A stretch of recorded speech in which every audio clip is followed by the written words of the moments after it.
अब पूरा बनाती जा रही हूँ।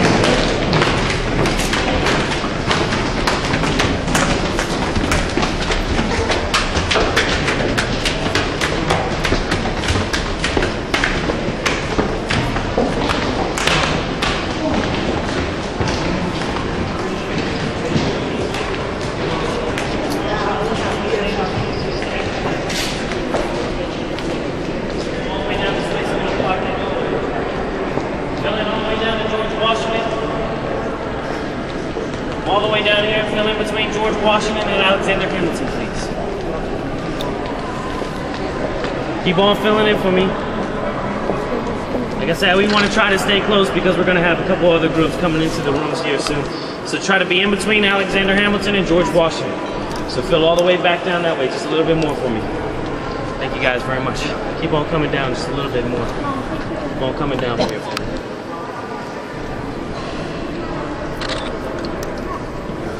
All right, and so now, ladies and gentlemen, we stand inside the rotunda. This room is 180 feet tall. The room is very deceiving, though. Its size and shape make everything appear smaller within. Way up there on the ceiling is a large painting. We call it the apotheosis or glorification of George Washington. That painting is 4,665 square feet, which means that if you were to lay it flat on the floor inside this room, it would be just a little bit smaller than the entire floor space. Way up there on the ceiling, it only looks about half the size. George Washington's in the middle circle, surrounded by liberty and victory, and 13 women again that represent those 13 original colonies. The outside circle is supposed to represent some of the major events of the economy in the time when he was doing this painting, which is 1865. Constantino Brumidi is the artist who did this painting in 1865, and he would have marched up and down 350 stairs every day for 11 months.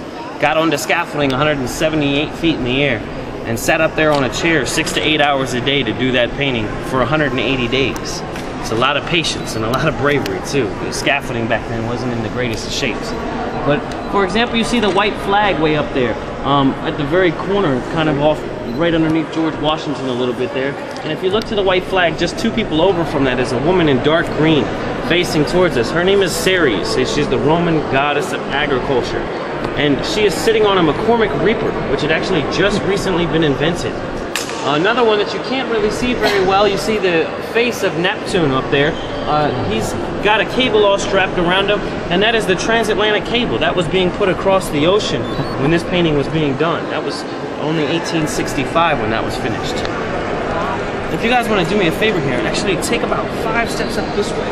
We're just going to take a step out here just for a moment.